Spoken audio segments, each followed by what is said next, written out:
Nɔvi lɔlɔtɔwo megale egbe dom na mi le míaƒe tɔ kple míaƒe ɖela Yesu Kristo ƒe ŋkɔa dzi hele dodo ɖe míaƒe ŋkume le gaƒoƒeya me hele míayɔm be lɔlɔtɔwo, Mawu ƒe dukɔwo, Kristotɔwo, Mawuviwo. Mexɔe se be miefɔ nyuie le egbe ƒe ŋkekea hã me le Aƒetɔ la ƒe ametakpɔkpɔ mavɔ ke le míawo katã dzi esia yi la ta. Ye mexɔe se be wo hã nefɔ nyuie le Aƒetɔ Yesu Kristo ƒe ŋkɔa dzi. Nɔvi lɔlɔawo, game ɖe gasube míaga ate ɖe Aƒetɔ la ƒe eklo nu eye nya siwo gatsɔ na mi le gbe la míate ŋu agasee eye míaxɔe eye wòatrɔ zi míatɔ eye wòawɔ dɔ le mía me hena vovokpɔkpɔ vavã kple ɖeɖekpɔkpɔ si ke ta ye wòva ɖo. Alléluia. Míekafu Mawu tegbetegbe. Nɔvi egbe la alo nɔvi yewo egbe la, Aƒetɔ le didim be nanye kɔtɔe bena ye ke nye Mawu la, ye li kpli wo. Do dzesi be Mawu li kpli ye. Xɔe se tso edzi vava me be Aƒetɔ Yesu Kristo ele kpli ye. Mawu li kpli mi. Nɔvi do dzesi be Mawu le kpli wo. Amegbetɔ ƒome katã le do dzesi bena Mawu le kpli ye. Mawu le kpli mi. Leke ye miawɔ nya be Mawu le kpli mi o? Eya le vevie ne miamegbetɔ ƒomewo katã le agbenyigba dzi. Ne mi yi ɖe Mateo ƒe agbalẽ etagba kukui 21 me la, míaxlẽ enya ke nye Mawu ƒe nya le afi ma. Ne míate ŋu ase gɔme aleke Mawu nɔa kple mi ɖo to kakaɖedzi blibo me, to xɔse me, elabena eva be yeanɔ kple mi tso mavɔ me yi ɖe mavɔ me. Alléluia. Le xexe sia mea, abe si ke Mateo ƒe ŋɔŋlɔa egblɔe na mi la ene be adzi ŋutsuvi eye nàyɔ eƒe ŋkɔ be Yesu, elabena eyae la ɖe eƒe dukɔ la tso woƒe nu vɔ̃wo me. Adzi ŋutsuvi eye nàyɔ eƒe ŋkɔ be Yesu, elabena eyae la ɖe eƒe dukɔ la tso woƒe nu vɔ̃wo me. Alléluia. Elle enfantera un fils et tu lui donneras le nom de Jésus. C'est lui qui sauvera son peuple de ses péchés. Matthieu 1, verset 21. Elle enfantera un fils et tu lui donneras le nom de Jésus. C'est lui qui sauvera son peuple de ses péchés. Matthieu 1, 21. And she will bring forth a son, and you shall call his name Jesus, for he will save his people from their sins. And she will bring forth a son, and you shall call his name Jesus, for he will save his people from their sins. Matthew 1:21. Alléluia. Miakafu Mawu tegbe tegbe. eya ɖeka koe dze be miakafu. Mele gbɔgblɔm le afi abe sike ŋɔŋlɔ gblɔe na mi enea, eye gɔmeɖeɖia le eyi le ke be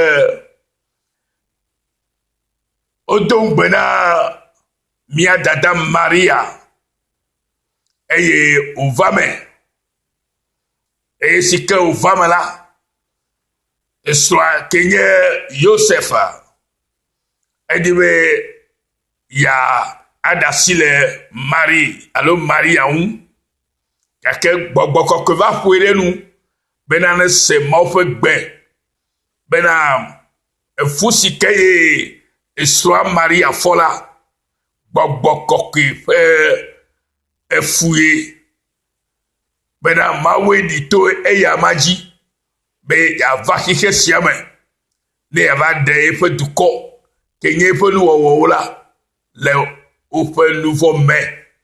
Míawoe nye ame siawo, míawoe Mawu wɔ eye mi nye eƒe amewɔwɔwo eye míetrɔ zi eƒe dukɔ.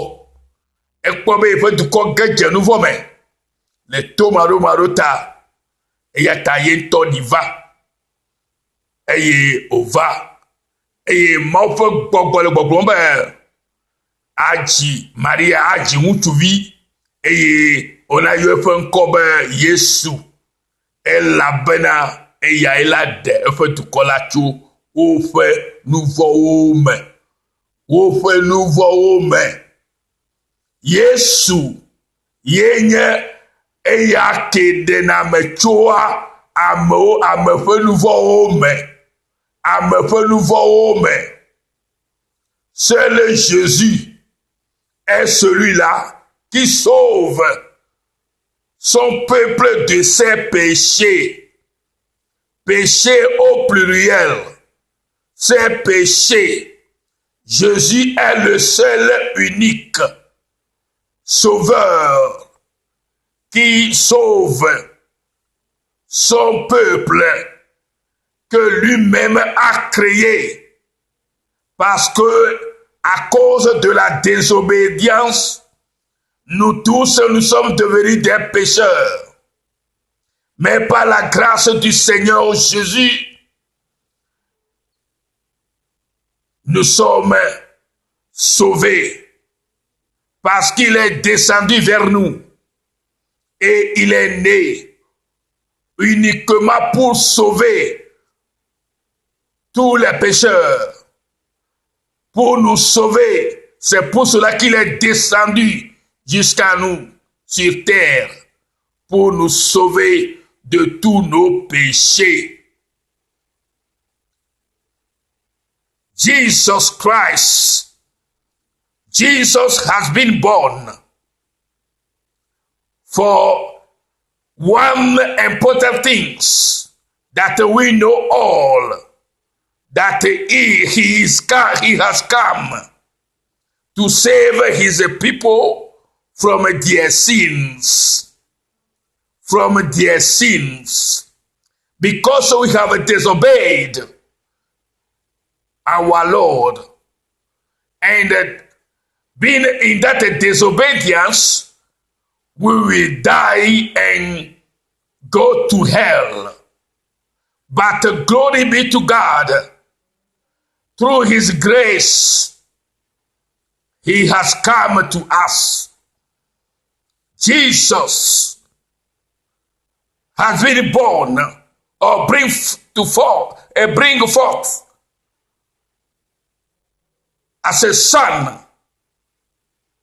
and come to save us all from our sins. Yesu Kristo la o jide tomanti kotoe benava deye fe edukoto ope nouveau me. Yesu eye de la. Yesu eva de mi to miape nouveau kata me. De keme poto dadio e de mi to mi nouveau kata me. E yata novinye. Resiana do kujibe le poponebe. Yesu eye ngutu visike oji. E yo chon komanebe Yesu. Ela be eya ela de fe duko la acho ope nouveau me. ne nyatefe ne na do jesibe mawu le plie la ke ejebe na tro le wo jime alebo wa cho wo nouveau wa ko abale sikeye do fa gbaleta ma to pupi blato vore ke agbrene. Acte chapitre 5 verset 31. Amesia maudo de jile efe nudu si me. Avec plola, alléluia, plola onye, ple khola onye. Bena wana ejime totro, ple nouveau fe keke. Yefe duko Israël. Novi elenya ya sema.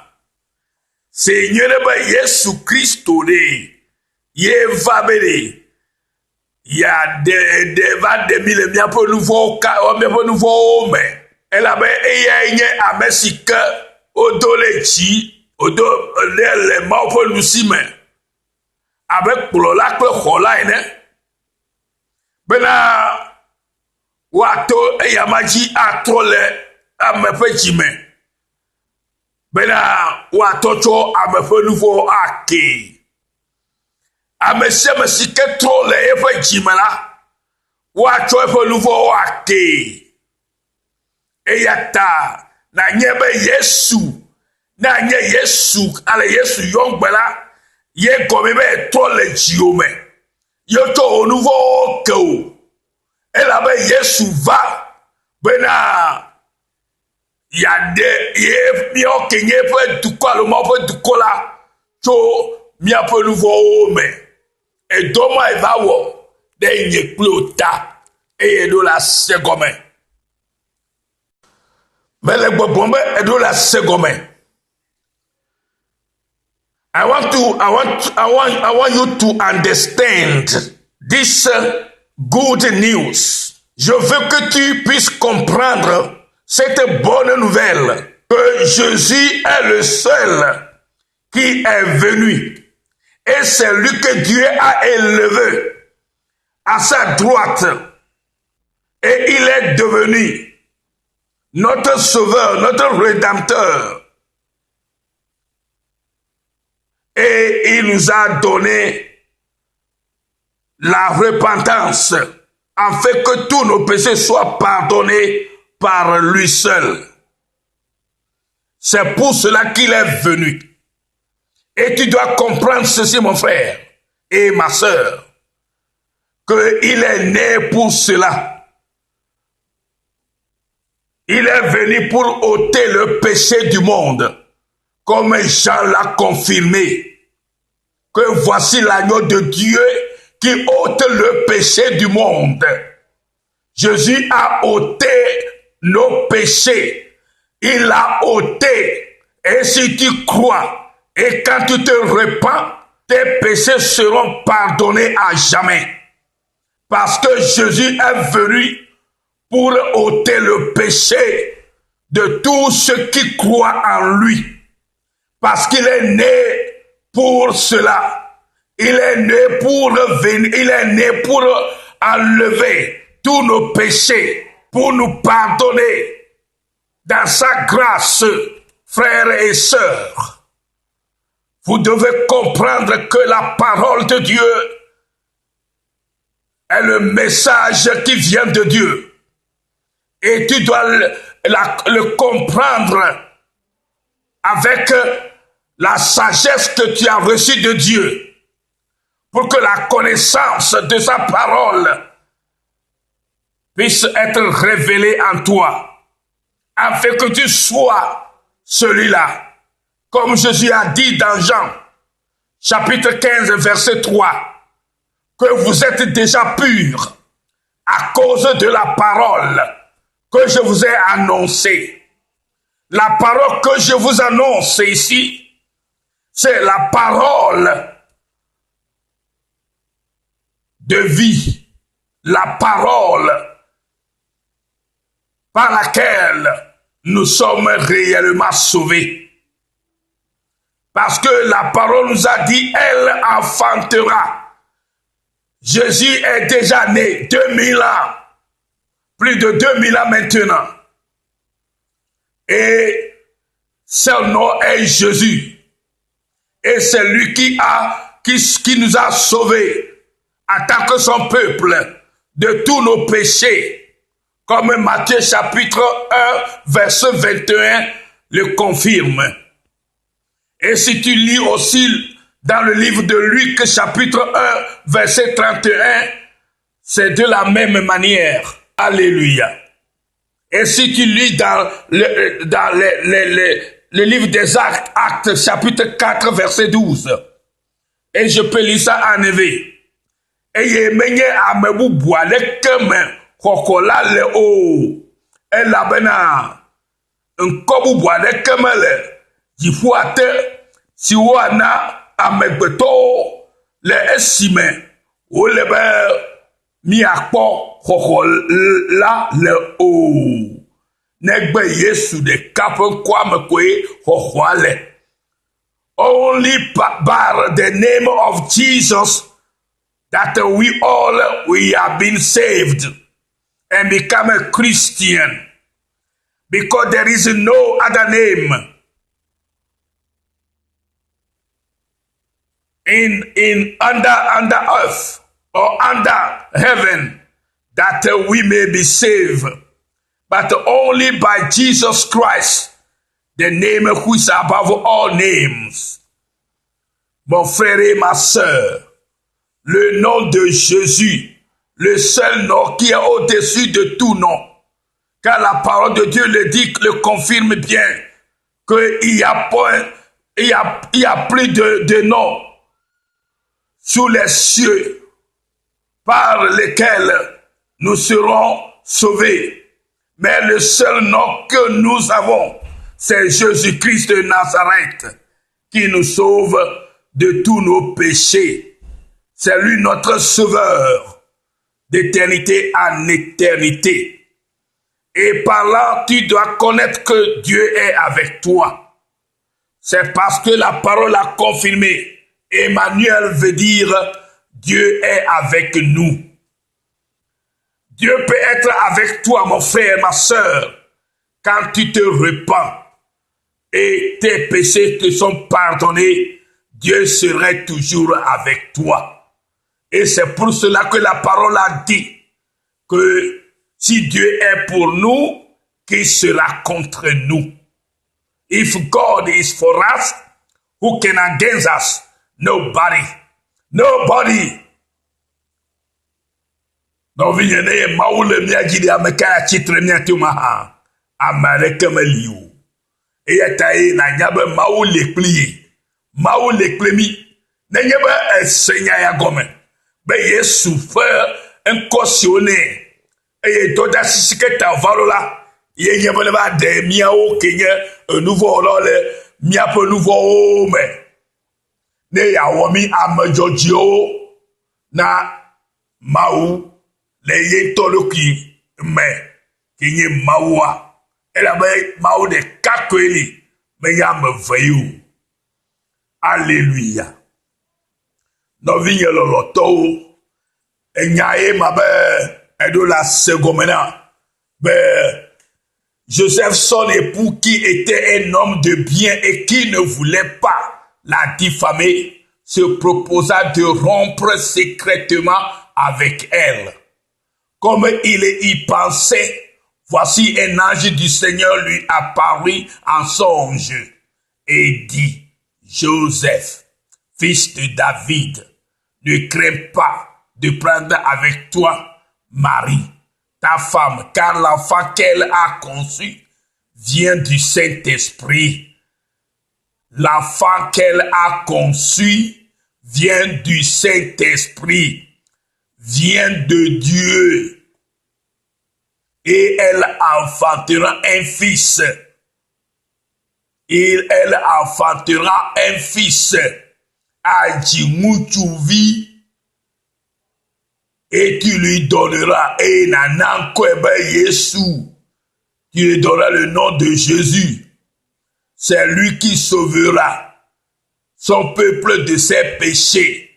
ye la de ye pe dukɔ tso eƒe nuvɔ me Yesu ele mia ɖem tso miaƒe nuvɔwo me ne trɔ le wo dzi me ko woatsɔ wo nuvɔwo ke o zi ɖeka xɔxe na eyɔ katã nɔvinye ne natrɔ zi Mawu vi eye nanya be Mawu le kplie elabe oyi dzi gblɔ na mi le xexlẽ le Mateo ƒe agbalẽ etagba ya kpukui bla vuvɔɖeka yi ɖe bla vɔvea me bena ke esia katã va me bena woawu nya si aƒetɔ la gblɔ ɖi to nyagblɔɖila dzi bena kpɔɖa ɖetugbi si menya ŋutsu o la le fufɔ ge eye wòadzi ŋutsuvi eye woayɔ eƒe ŋkɔ be Emmanuel si kɔmee nye Mawu le kple mi.